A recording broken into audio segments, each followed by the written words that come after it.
Bàจะเรียบสู้พวกมาบางโพสให้ได้มาเปิดชาเครื่องแรนไหนคุณนี้ได้ที่เชียร์เครื่องซ้ำเมียนตรอบสวยสลักมาแรกเปรอ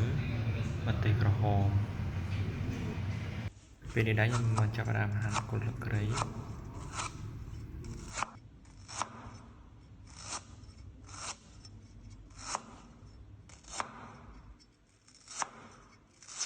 นี่ได้ជាគ្រឿងផ្សំដែលខ្ញុំបានហាន់រួចគល់ស្លឹកគ្រៃរំដេងមានរមៀតខ្ទឹមសស្លឹកក្រូចសើចនិងម្ទេសក្រហមដល់ពីហាន់គ្រឿងរួចខ្ញុំមកត្រាំត្រីអណ្ដែងជាមួយអំបិលមួយស្លាបព្រាការត្រាំទឹកអំបិលនេះដែរគឺដើម្បីបំបត្តិក្លិនឆ្អាបតមកទៀតយើងចាប់ផ្ដើមបុកគ្រឿងពួកគ្រឿងនេះដែរខ្ញុំបុកគល់ស្លឹកគ្រៃមុនដើម្បីឲ្យគល់ស្លឹកគ្រៃម៉ត់បន្តិចចាំយើងដាក់គ្រឿងផ្សេងបន្ថែមតមកទៀតយើងដាក់មើមរំដេងចូលរួចបុកគ្រឿងឲ្យម៉ត់បន្តិចចាំយើងដាក់ស្លឹកក្រូចនិងរមៀត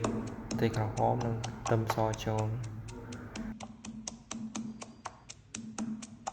បន្ទាប់ពីម៉ត់បន្តិចហើយយើងដាក់ម្ទេសចូលរមៀតស្លឹកក្រូចសើចនិងខ្ទឹមសចូល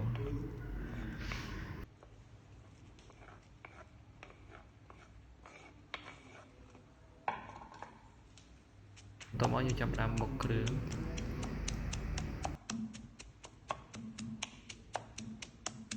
នេះគ្រឿងរបស់យើងក៏បុកបានម៉ត់ហើយ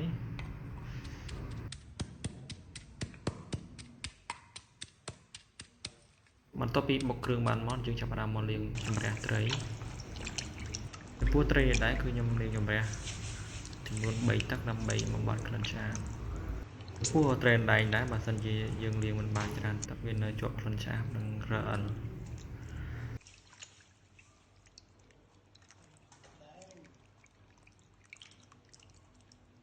បន្ទាប់ពីលាងត្រីបានស្អាតហើយយើងចាប់ផ្ដើមមកបំពងខ្ទឹមសជាមួយខ្លាញ់យើងដាក់ខ្លាញ់ចូលឲ្យក្តៅបន្តិចចាំយើងដាក់ខ្ទឹមសចូលយើងដាក់ខ្ទឹមសបំពងឲ្យឡើងក្រហមទើបយើងដាក់គ្រឿងចូល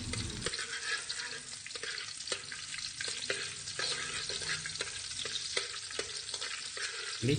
គ្រឿងរបស់យើងកូរបានឡើងក្រហមបន្តិចហើយយើងដាក់ស្ករសមួយស្លាបព្រាបាយកន្លះកូរស្ករសឲ្យឡើងក្រហមបន្តិចចាំយើងដាក់គ្រឿងបុកចូល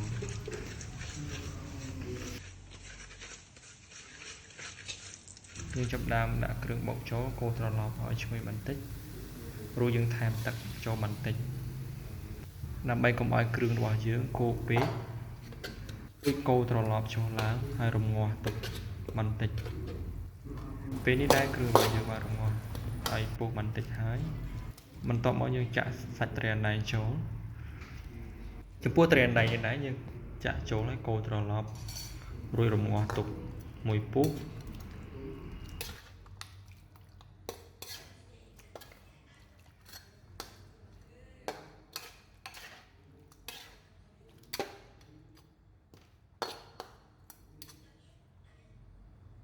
នេះគ្រឿងត្រីអណ្ដែងរបស់យើងគឺបានពុះហើយ